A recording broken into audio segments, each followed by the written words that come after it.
Hey, it's Antoinette Lattouf with the Weekend Briefing. My guest this week is comedian Monty Franklin. Now, he's made quite the career for himself, pretty much explaining Aussie language and Aussie culture, largely to an American audience. He's currently on a tour called Yeah Nah. We talk about his secrets to success, which include keeping it simple, keeping it silly, and staying out of politics. Monty Franklin, welcome to the Weekend Briefing. Oh, thanks for having me. I appreciate it. I want to get all the boring stuff out of the way first. Like, where did you grow up? What was your childhood like? Like, let's get the first section of the Wikipedia bio done with. I grew up in Melbourne, Victoria, Australia, and my childhood consisted of surfing and skateboarding and being a ratbag with my friends, and then refusing to have a real profession, so becoming a comedian. Right. Okay. So you were one of those, there's a bit of a stereotype that when it comes to a comedian that they were the class clown or the person who was always mucking about. Is that true for you? Yes, but I don't think I was the funniest person in the class. Like, I sat and observed. I think the best comedians are the ones that aren't the class clowns. They're the ones that are sitting there wondering how the class clown made that such a good joke and stuff, and then figures out a way to do that on stage for themselves. The class clown often recluses when has all the attention on them. Yeah. But the person who sits there and observes behaviour and then can tell that on stage in a humorous anecdote, those are the comedians. Yeah, the stand-ups. So it's interesting. Yes, I mucked around, but I wasn't the class clown, so to speak. So what do you think you've learnt then from observations of class clowns or those people who are funny in the moment? It's just human behaviour. I still do it. Sometimes when I'm on tour and I'm in the middle of the country in America, I will go to the mall, as they say, and I'll just sit there and just watch human behaviour and interactions and stuff. Yeah. And I think that's where you get the best material, because it's authentic and it's real and it's different and you're like, oh, wow, okay, like that. Rather than everyone needs to hear everything that I think all the time. Yes. You just kind of pick up on human behaviours and interactions and then try and express them in a way that everyone sits there and goes, oh, I do that, or oh, that's related to me in that way and stuff like that, and then has an enjoyable experience. In a way, would you say that you can learn to be funny as opposed to be born funny? Ooh, now I know. The big questions. I think that's like saying you can learn to be an AFL football player, which is true. You can learn all the skills and stuff, but if you don't have that kind of, you need that spark, that edge, that you need something, and then you need to be able to learn how to hone that and do it. So you do need to be born with something, I think. Yeah. Or you need to grow up in an environment where that is encouraged. My whole family's very funny. Oh, nice. My grandma was hilarious. My aunties are funny. My mum is funny. My sisters are funny. So I knew very early on to get to be heard at the Christmas table. You had to say something that was worthy of listening to. Not even you had to be the loudest or something. It just had to be good. It had to be something to listen to. So I do think that you can train, and you can go and do like a stand-up comedy class, right? And they'll teach you how to hold a microphone and be confident on stage and picture the audience naked or whatever you need to do. But if you don't have that innate funny bone within you, I don't think so. I think you need to have that. And so, but then you can train that. Of course. And so you say that you didn't get a proper job and then you ended up in comedy. Talk me through that process between going, okay, what am I doing? I am a little bit funny. How do I make this a sustainable career? Well, I always had jobs, but they were, teenage jobs and newspaper delivery when I was, 10, and then, worked in cafes and whatever you have. I had 19 jobs one year doing every trade imaginable. So I did roof tiling. I was a sparky. I was a plumber. I did everything. And I think I did go to university and I got a degree and I was going down the route of doing a 9 to 5 and putting a tie on, and it was never for me. I went to an all boys, school, Christian grammar school, and I think I was expected to be a lawyer or a doctor. I was on a scholarship like that. They were driving me down a certain route, and I always had this creative spark, and I used to make videos on the VHS with a camera. Like I always wanted to create and make things. And you're doing TikTok videos vintage style before they were cool. Absolutely. I did stop motion photography with little Lego characters and made all these short films and stuff, and I would show my friends because I liked this creative outlet. And it wasn't massively encouraged at the school that I was at, and I went to a different school that was a bit more creative, and it was the same school that Hamish and Andy went to. Like it was a place where they encouraged a bit more of that, and I could do drama, and I could do media studies, and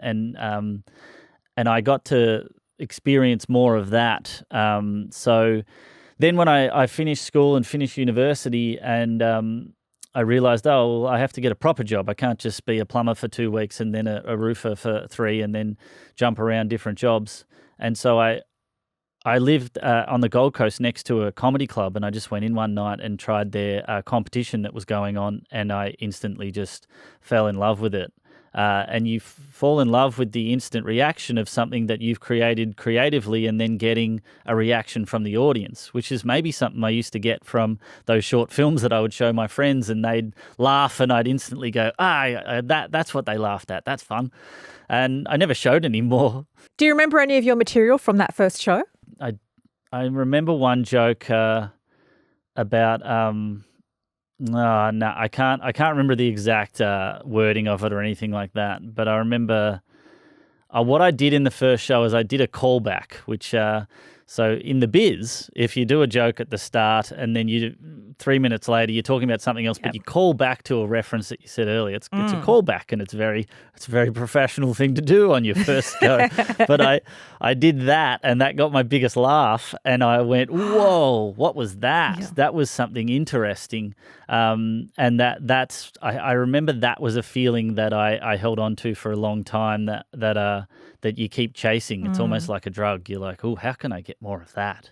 And then over the years, when you start honing it and stuff, it's very, very interesting to find out what parts of jokes people like, and it's not necessarily the punchline, and it's just fun. It's a very, very interesting craft. So you've created a very successful career for yourself. You're based in the United States. A lot of your content that I've seen online, and that I imagine your US audiences respond to, is just talking about Aussie culture and Aussie language.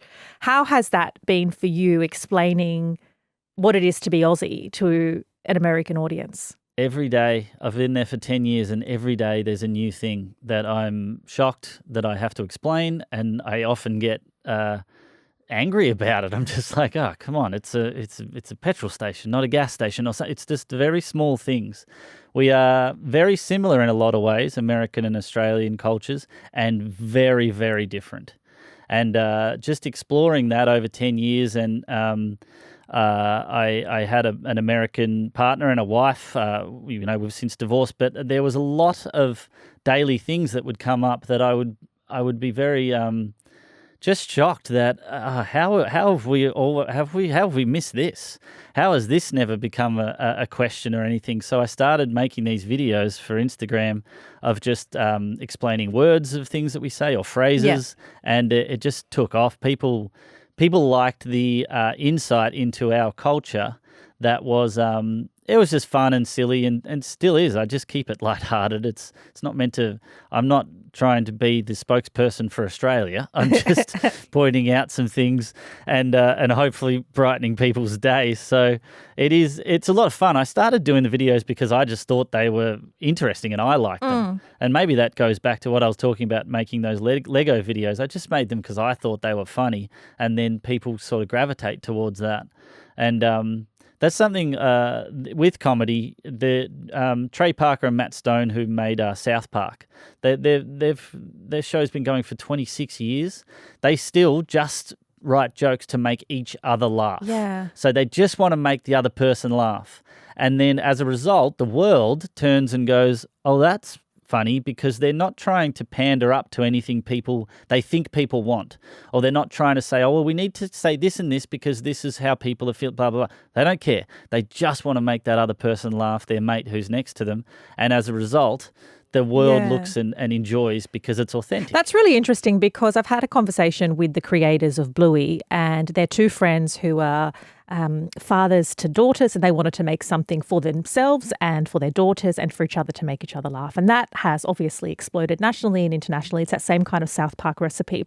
But also, as a journalist... How great's Bluey, by the way? Oh, so good. It's so fantastic. Bluey is so good. I was in New York at Christmas, right, and at Macy's they've got all the window displays, which are, it's one of the biggest things in the world to be part of the Macy's window display, and there was one for Bluey, and I was so proud.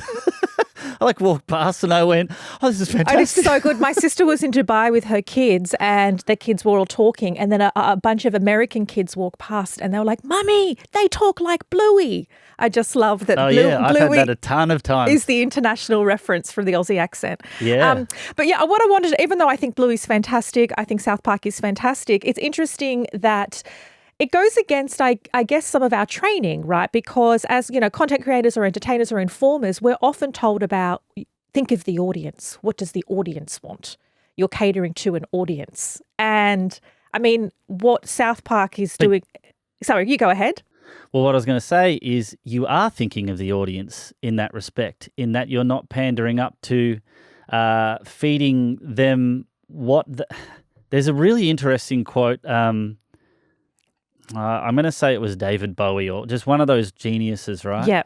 They said, I don't make the content that you think that you want. Yes. I make the content that I know that you need. So rather than playing to the audience right now, feeling a certain way, these innovators, Bowie, all these great artists throughout history, the ones that have had real success have seen where they can take the audience to make them feel a different way, go to a different place. And so in saying that Matt Stone and Trey Parker just make themselves laugh, they're showing the audience, hey, don't worry about your problems or what's going in the world or what you think that you need to hear right now. This is what we think you need to hear. And it is proven that it's correct. People have gone, oh, I feel a certain way because you took me there. So I think that they do intertwine. There is a care for the audience by not pandering up to thinking that you need to feed them what they want. Giving them what you think they need is a different thing. Well, let's take a listen to one of your clips that I came across and really enjoyed. Some Australian words.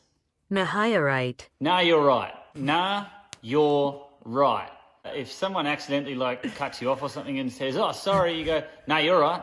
As in, you're okay. That did not affect me, whatever you just did. Nah, you're right. Nah, I'm all good. Nah, I'm all good. Nah, I'm all good. Oh, would you like another beverage? Nah, I'm all good. No, I do not require another beverage. Nah, I'm all good. How ya going? How you going? How ya going? That just means, how are you? How are you going? Not where are you going? How are you doing, basically? How you going? Guan J stuffed. Go and get stuffed. Go and get stuffed. That basically means go and piss off, bugger off, leave, get away from me, go and get stuffed. She'll be right. She'll be right. She'll be right. Basically, anything that might be okay is she'll be right. Is your car going to make it on that much petrol? She'll be right. Are you going to vomit after 78 beers? She'll be right. Is the world going to succumb to global warming? She'll be right. It's controversial. And so I just love it. So simple and so hilarious. And your current tour, Yeah Nah, you've toured to over 1 million Americans across 40 states. I wonder how much you have to change your material, or maybe not at all, to an Australian audience. Like, do they respond in the same way to, some of those, she'll be right, jokes? I mean, I enjoy it, but it's not informative to me. It's entertaining rather than informing, if that makes sense. Yeah. Yeah, I don't, in my act, I don't do any of those things sort of, that was kind of something for Instagram that I do just for fun and to spread around and for people in their day just to quickly look at and go, ha, that's fun. There are a lot of people have been coming to my shows and saying, oh, you're how I've learnt to speak English. And I say, oh, that's a terrible idea. Yes, I'm not teaching English. I'm mocking the English language and how Australians have just taken it to another level. But my act in America is very different than Australia because to some degree, I am giving the American audience the side of Australia that they want to see without exposing too much of us as Australians that we would think, all right, easy there. Yeah, calm down. We don't like, we'll take the piss to a point, but then as soon as you go past that point, we actually are like, all right, come on. Yeah. don't, it's happened with movies before. It's why everyone loves Crocodile Dundee, right? So Americans are still obsessed with Crocodile Dundee. And if you watch as an Australian, you still love it. And it's got a sense of pride, and because he is a great character that you're proud of. But then there's a movie called Kangaroo Jack where a kangaroo went around solving crimes and it wasn't fun like Skippy. It was kind of a piss take, and every Australian just went, nah, you've gone too far with and that's mocking us. So I never want to go down that route. I want to expose Americans to a side of our culture that they may not have seen, and talk about things that they may not have heard about. And then when I come back to Australia, I kind of just talk about being such a fish out of water in America, and talk about the crazy things that are going on in this country that is like Disneyland. There's so much happening, and there's so much here and there, and one place is completely different than the other. As we're very similar here in Australia, even Sydney and Brisbane and Melbourne and Perth, like we're pretty similar. If you go to America, Nashville is a completely different place from Memphis, and they are 2.5-hour drive from each other. They are completely different places, the way people act and dress and talk. And so you can only imagine the difference between, for instance, Seattle and New York, or even LA and New York. They're different countries. It's almost like how Europe's separated so much. The United States are that separated in the way that they act. I mean, Florida is completely different than the rest of the country. So it's very interesting to travel around and experience different parts of their culture, and then from an outsider's perspective, tell them what I've picked up on and the funny aspects of their day-to-day that I can sort of expose to them, and they go, oh, we didn't know that was weird. And I go, yeah, that's weird. What's it like at the moment when you travelled around the United States, where obviously there's a presidential election coming up? Are you bracing for Insurrection 2.0? What's the sense and the sentiment that you're observing? Do you know what? It's interesting because of 2020 shook everyone, the whole world, and people had almost let's say they had enough. I think that's the right word. So everyone went back to their default setting, which was most people just want to be good people, get on with their lives, and not worry too much about getting involved in everyone else's mess, so to speak. And so I've watched the middle of the country in America and pockets all around the place. They just want to be good people, and they do their jobs, and that they have their beliefs and everything. So I don't go out on stage and try and preach any views. I don't say, oh, this is what I think about this and stuff, because I think people get it enough in their day-to-day, in their jobs. They have to act a certain way and be a certain way. So I hope that I go out on stage and just free their minds for an hour and just let them laugh and be silly. And that's where I've adopted most of my comedy from Steve Martin and Jim Carrey and everything. Now, these people that I look up to, and Adam Sandler and stuff like that, they're just silly. Yeah. And these people have said to me, silly is king. And they're right. If you look at some of the biggest comedians in the world, the ones that are selling out stadiums are silly and funny. They're not political and trying to drive a message. And there's a place for that, and people like that. but the majority of people just want to laugh at something silly, familiar. The three main things are talking about family, relationships, and animals. Yeah. And if you just stick to those three things and make fun of them, that's universal. Everyone gets it, understands. It's just silly. It's nothing too far this way, or I'm not trying to be, in your face and saying crazy things so that you go, whoa, he's saying this and stuff like that.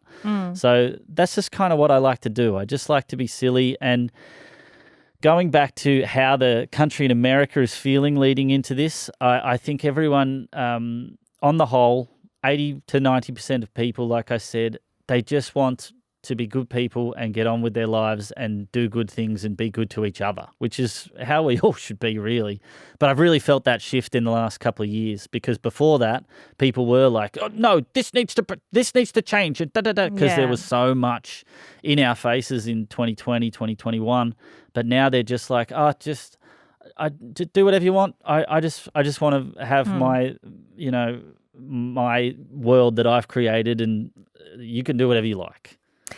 Obviously, you pointed out that there is a place for comedians who offer more political commentary. And I note that you were a guest on Joe Rogan. I think it was episode 1745, which sounds honestly, right. someone who makes podcasts, respect for getting up to episode 1745. What was that experience like? Because usually when you interact with people who are more political, there are a whole bunch of people on the internet or fans who may have views like, you should talk to that person, or you shouldn't talk to that person, or you should say this to this person, or you shouldn't say that. Did you get any of that simply by virtue of engaging with a comedian who also has political views?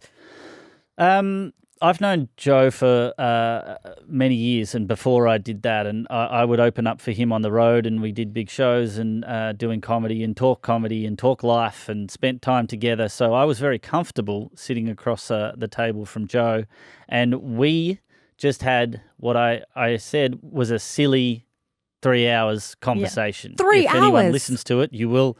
Yeah. You will not get any intellectual benefit from the conversation. You'll laugh a lot, and you'll just hear two friends having a really great time.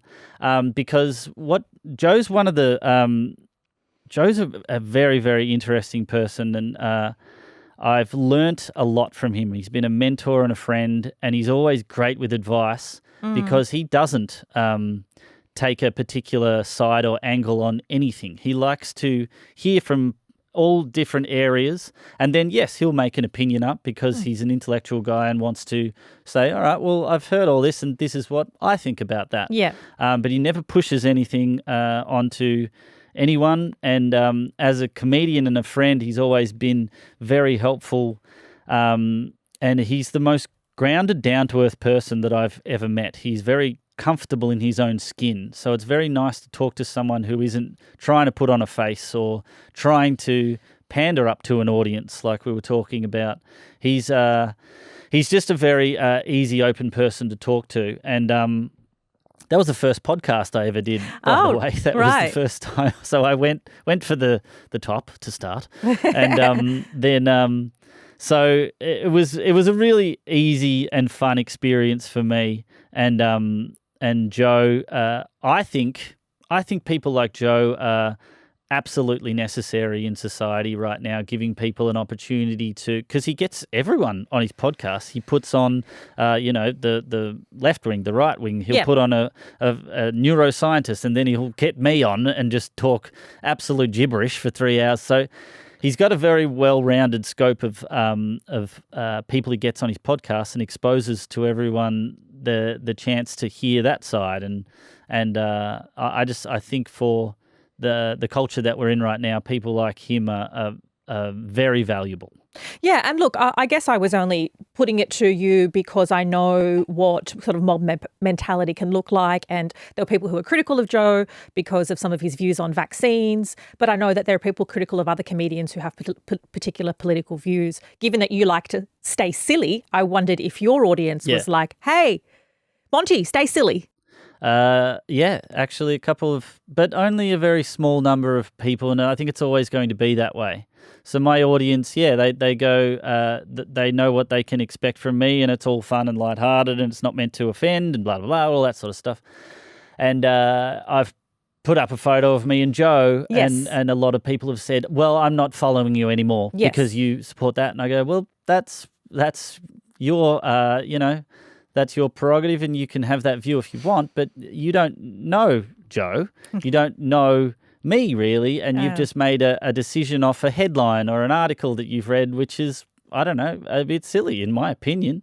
But if you're so staunch against someone, and then that takes you out of wanting to watch any of my stuff, then that's okay. That's fine. And like I said, it's one out of thousands. Yeah. There's very few people that really let it affect them, and I don't let that affect me. I just keep doing what I'm doing, and hopefully people are enjoying it.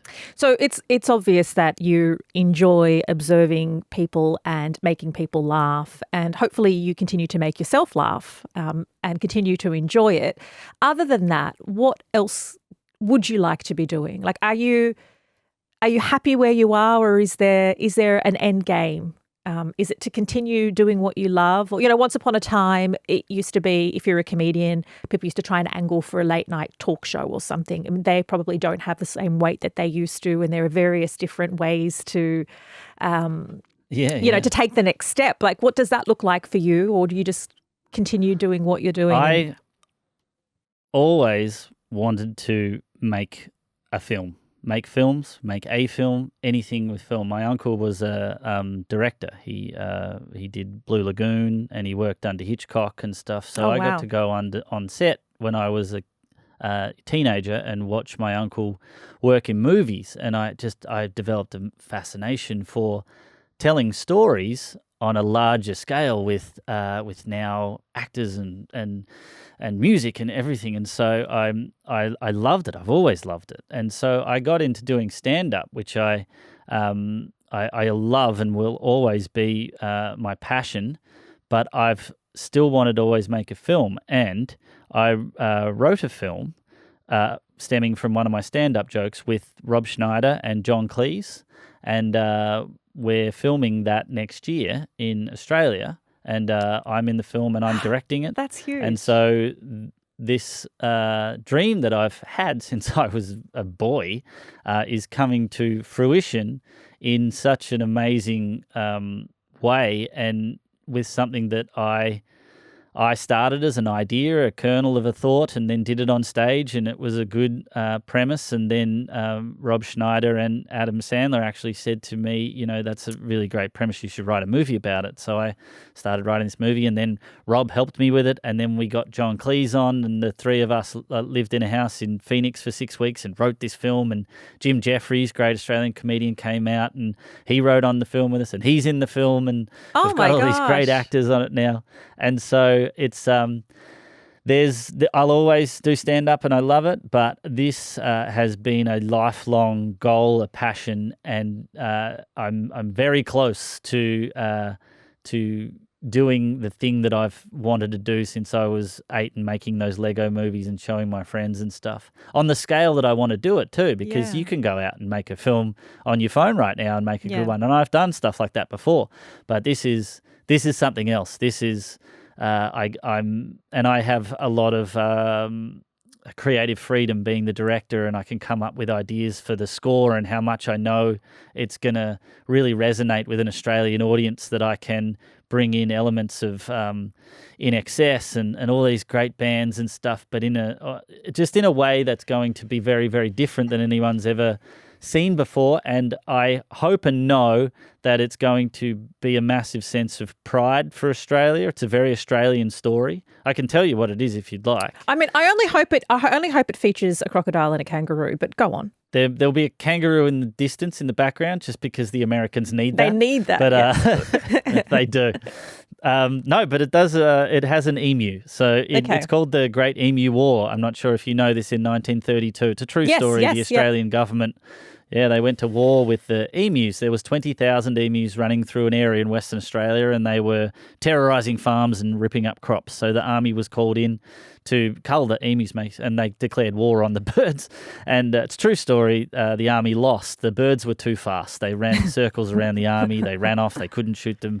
The actual the truth of of what happened is funny enough, but we added in elements of a story and heartfelt, just a love letter to Australia and the land, and it's a beautiful, beautiful story. We've really spent a lot of time crafting this script, and this story, so that Australia can really just feel really proud about. Perhaps something in our history that's a little bit goofy and silly, and we tried to hide that didn't happen. Oh, I love that. But at the heart of it, it's a beautiful story of these birds rising up and beating human intervention, which is always great when you see animals win. Oh, so it's a great story. it is. It's been such an absolute joy chatting to you, but also to witness you doing what you love and about to reach that dream and just bringing happiness and laugh to the world. Like you've made me feel happier just by chatting to you. Oh, thank you. That was my goal. Achieved. Great. You and the emus, you just keep on winning. Keep on giving. the giving emu. Oh, thank you so much. That was such a lovely chat. That is it for this episode of The Weekend Briefing. It's a place where we have the opportunity to get to know the interesting and influential people behind the headlines. We want to hear from you. Make sure you leave a comment below, like and subscribe. Catch you next week.